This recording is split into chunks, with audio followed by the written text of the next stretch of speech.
Tuer n'est pas joué est incontestablement un tournant dans la saga Bond. Roger Moore a rendu son tablier d'espion après 7 films. Il faut trouver un nouvel acteur et cela ne va pas être simple du tout. Bienvenue les fans de Bond. Aujourd'hui, on va s'attarder sur le 15e film de la saga et je vous ai concocté un petit cocktail d'anecdotes sur ce long métrage. Avec le recul de l'histoire que l'on a aujourd'hui, on peut dire qu'on a 3 hommes qui ont été plus que pressentis pour remplacer Roger Moore dans la peau de 007 à cette époque. Le premier d'entre eux, Sam Neill. Oui, celui qui court après les dinosaures, ou plutôt l'inverse. Il a fait des essais afin d'avoir le rôle. Il plaît au scénariste et au réalisateur, mais le producteur, Albert Broccoli, n'est pas emballé du tout. Lui, QB, comme on le surnomme, a jeté son dévolu sur Timothy Dalton. Vous allez me dire, oui, c'est pas un scoop, c'est le gars qui va jouer dans le film. Oui, mais attendez un peu, l'histoire est loin d'être simple. Et en parlant d'histoire, Dalton et Bond, c'est déjà une histoire ancienne. Puisqu'en 1968, au moment d'Au service secret de Sa Majesté, le producteur est intéressé par l'acteur, mais Timothy Dalton refuse le rôle parce qu'il s'estime trop jeune. En 1987, l'acteur est plus mûr, puisqu'il a déjà 40 ans, le producteur est ok, ça fait des années que Timothy Dalton est dans sa shortlist. Oui, parce que à chaque fois que Roger Moore hésitait à rempiler pour un nouveau film, à peu près à l'époque de Rien que pour vos yeux, à chaque fois, Broccoli ressortait l'hypothèse Timothy Dalton de son chapeau. Mais là, ça y est, Roger Moore ne rempilera pas pour un film supplémentaire, c'est son moment, c'est le moment. Sauf que Dalton est engagé sur un film au moment de commencer le tournage de Tuer n'est pas joué. Eh ouais, il n'est donc pas retenu à la base pour reprendre le rôle de James Bond.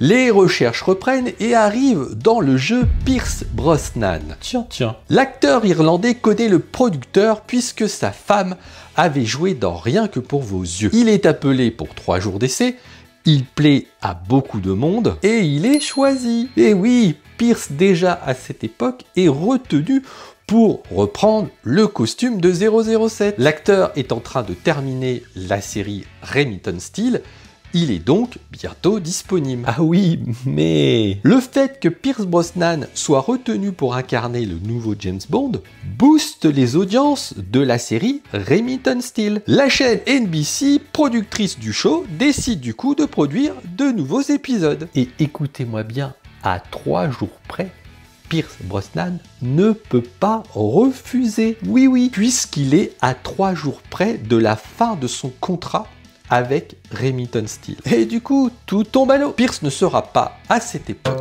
le nouveau James Bond. Et donc cet épisode Pierce Brosnan a fait perdre beaucoup de temps à la production. Et là, vous voyez où je vais en venir, ça fait les affaires de Timothy Dalton, qui revient dans le jeu, car entre-temps, il est en train de finir le tournage du film qu'il avait empêché au départ de prendre le rôle. C'est ainsi que le samedi, il finit le tournage de son film au pays de l'oncle Sam, le dimanche, il rentre en Angleterre, et le lundi, il est sur le plateau de tournage de Tuer n'est pas joué. Maintenant qu'on a le nouvel acteur, que faire avec 007? Une envie de changement anime les scénaristes. Au départ, ils souhaitaient revenir dans le passé de James Bond, faire un film sur l'homme qu'il était avant qu'il rentre au MI6. Le producteur rejette cette idée. Ils vont finalement s'inspirer encore une fois d'une nouvelle de Ian Fleming pour bâtir le scénario de Ce Tuer n'est pas joué. Par contre, une chose est sûre, James Bond doit évoluer. Notre héros ne peut plus se permettre de multiplier les partenaires comme par le passé. L'époque Roger Moore est finie, il faut tourner la page. Il doit donc évoluer dans son approche. L'acteur principal est d'ailleurs en total accord avec cela. De son côté, et ça se voit dans le film, il a envie de redonner un côté plus humain au personnage. En quelque sorte, il veut se rapprocher du Bond qui était écrit par Ian Fleming, l'auteur des romans. Moins d'humour et un héros plus vulnérable. Dalton relira d'ailleurs les livres pour se réapproprier les traits de caractère du James Bond originel. Vous remarquerez aussi que les personnages féminins ne sont pas nombreux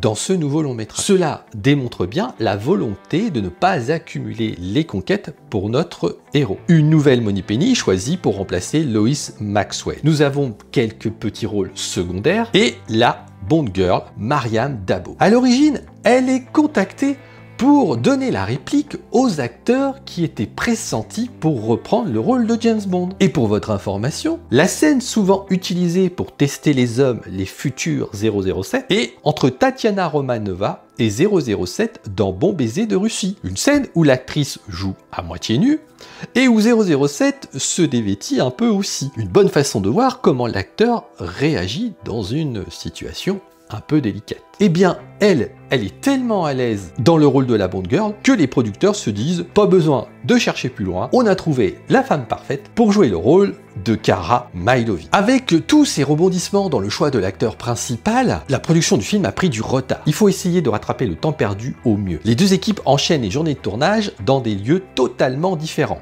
Gibraltar pour les uns et l'Angleterre pour les autres. Timothy, de son côté, je vous en ai déjà un petit peu parlé, est très engagé dans le rôle. Il fait beaucoup de cascades lui-même. C'est lui qui se trouve sur la Jeep en haut du rocher de Gibraltar. Le film va emmener les acteurs en Autriche et au Maroc. Et vous vous doutez bien qu'il n'est pas évident de tourner des scènes en plein désert. Il faut aller jusqu'à installer un hôpital, certes de fortune, mais avec toutes ces scènes d'action, on ne sait jamais. Et d'ailleurs, pour anecdote, la femme du producteur, Madame Broccoli, a dû se mettre dans la peau d'une infirmière pour suppléer le médecin en pleine opération après l'accident d'un des cascadeurs. Cet homme qui tombe du cheval sur le pont s'ouvre une artère, ce qui entraîne une opération somme toute pas anodine. Et tant qu'on est sur des fun facts, voici le plus royal des fun facts possibles dans cette saga. Durant le tournage au studio Pinewood, Lady Diana et Charles passent faire un coucou à toute l'équipe. Et cerise on the cake, c'est le prince, enfin maintenant le roi Charles, qui active le bouton pour détruire le mur dans la scène des gadgets. Cette venue royale montre à quel point la saga est devenue populaire. Et ça, Timothy Dalton, il va avoir du mal avec cet aspect de la vie publique d'un James Bond. C'était les secrets de tournage de ce 15e film. N'oubliez pas, tu n'es pas joué. Ciao.